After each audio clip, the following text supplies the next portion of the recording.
Fang Book 3, Chapter 3. The first datum of conflict. The spark became a flame, and light cast sharp shadows. His growth was measured not in moons, but in the widening radius of his influence.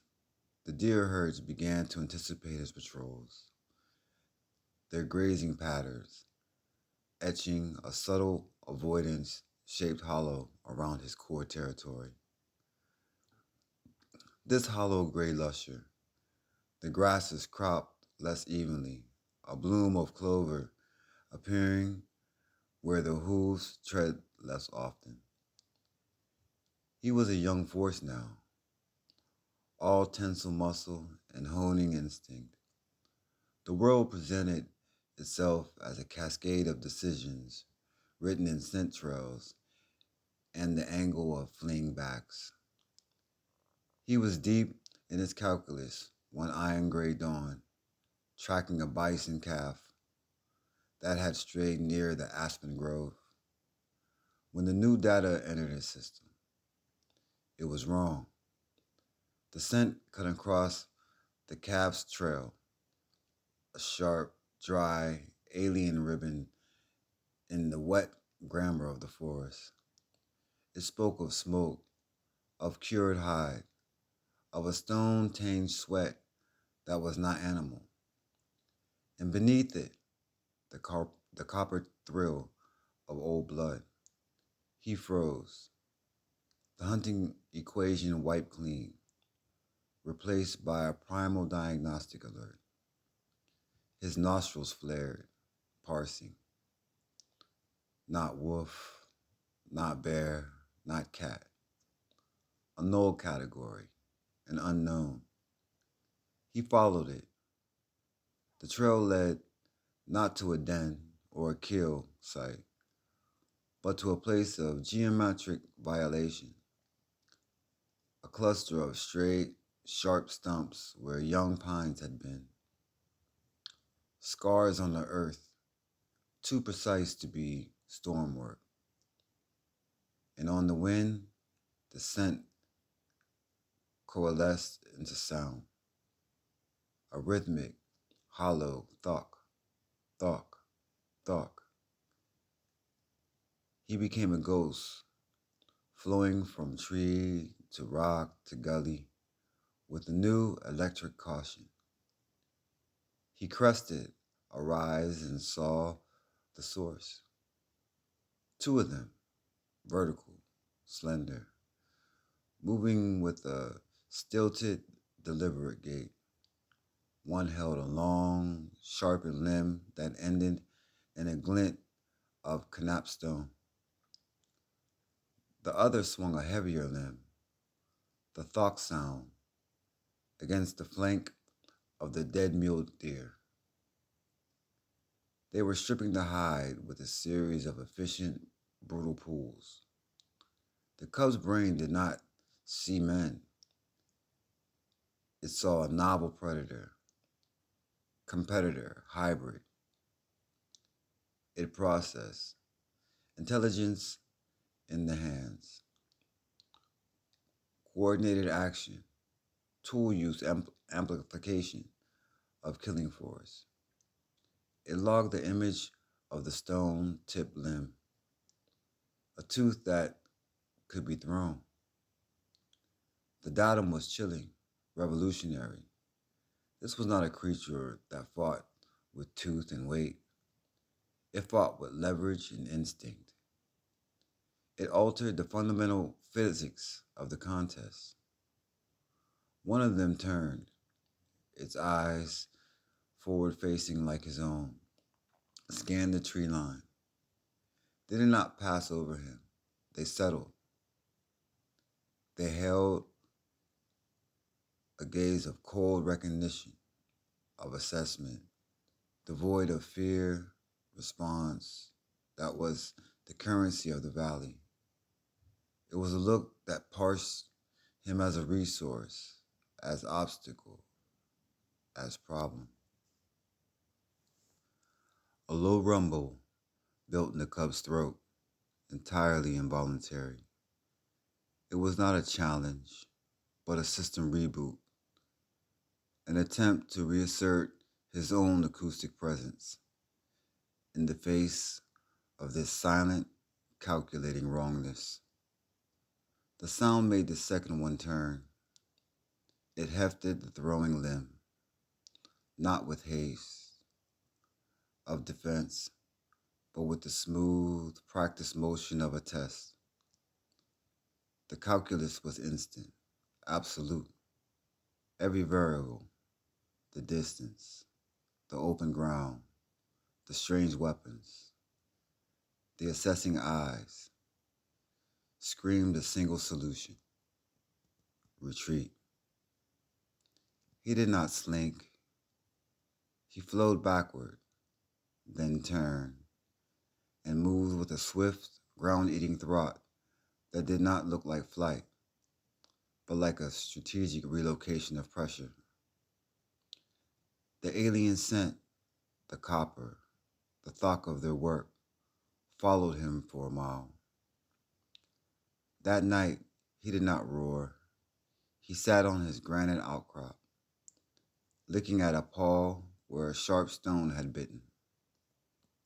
His mind, a library of instinct, replayed the data, the vertical forms, the thrown tooth, the assessing gaze. He filed it under a new, dark category: ice voice. It was the first point of conflict in what would become a war of epics. Not a war of pride, but of incompatible equations. His equation was written in territory and meat. Theirs, he somehow sensed, was written in something else entirely: the relentless subtraction of the world, piece by piece, until it fit the shape of their own need.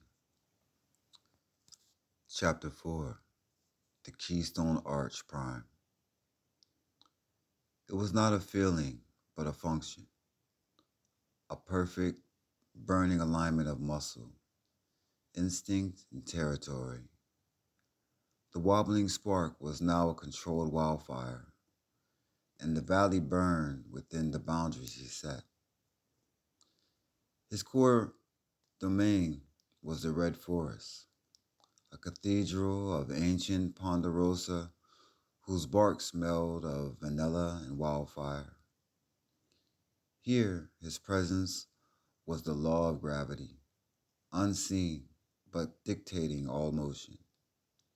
He was the keystone in the arch of life here, the locked stone that bore the tension and allowed the whole structure to stand. His impact was written in the quiet. Wolves did not den in the heart of the Red Forest. Their howls echoed around its perimeter, a sonic fence respecting a physical one. The absence allowed the lynx population to flourish,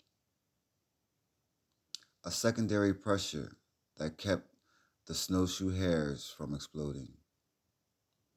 The hares, in turn, did not girdle every young aspen. Thus, a grove of slender white trunks rose in a sun-dappled clearing, a monument to his indirect patronage. A family of short-faced bears, colossal and sour-tempered, claimed the cedar marshes to the west. A cold war of reeking scent marks and occasionally thunderous bluff charges across the neutral ground of the alpine meadow defined their shared border. This stalemate created a buffer zone of unparalleled abundance. Prey animals, sensing the danger of crossing either tyrant's land, congregated in this tense valley. It became a rich, trembling larder that fed them both, their mutual hostility preventing either from overhunting it to depletion. Their rivalry was not petty, it was a stabilization force, a check and balance written in muscle and claw. He was the regulator of the middling predators. Where he patrolled, the cougars, the cougars grew lean and spectral. The fishers became strictly nocturnal. The coyote packs learned of fawning, sleeking difference. This suppression trickled down with fewer mid-sized hunters. The rodents and ground nesting birds grew bold. Their increased foraging altered the soil, the seed dispersal. The very composition of the understory began to subtly shift, a slow, green echo of his reign. His hunting was no longer mere feeding, it was selective culling. He took the old, the lumbering, the sick. The bison herd he watched over was not decimated, but honed. His persistent pressure kept them nervous and mobile. They did not linger to overgraze a single meadow into dust. They moved, their great hooves changing the soil, their dung seeding it, their constant migration of rhythm, of renewal. He was the herdsman of chaos, and the land was richer for it. One afternoon, at the sun-drenched apex of his day, he stood on the great granite batholith that crowned his territory. Below him, the valley unfolded like a living map. He saw the mammoth herd like slow, shaggy stones rolling across the plain, their paths dictated in part by his brother's harassment. He saw the vulture spirals over Bone Valley, the calcium cycle turning. He saw the dark line of the tar black, the nutrient sink waiting. He saw on a distant southern slope a thin, rising plume of ice voice smoke. He did not roar. There was no need. His silence was as vast as his territory. He was the sum of all pressures, the embodied equation. The arch of the red forest of his entire domain was held in perfect, tense equilibrium by his presence at its center. He was the keystone. Remove him, and the architecture of this world would groan, shift, and begin to crumble. The thought was not in him. The sun was warm on his back. The wind carried the thousand scents of his kingdom. For now, in this moment of perfect predatory grace, the equation balanced.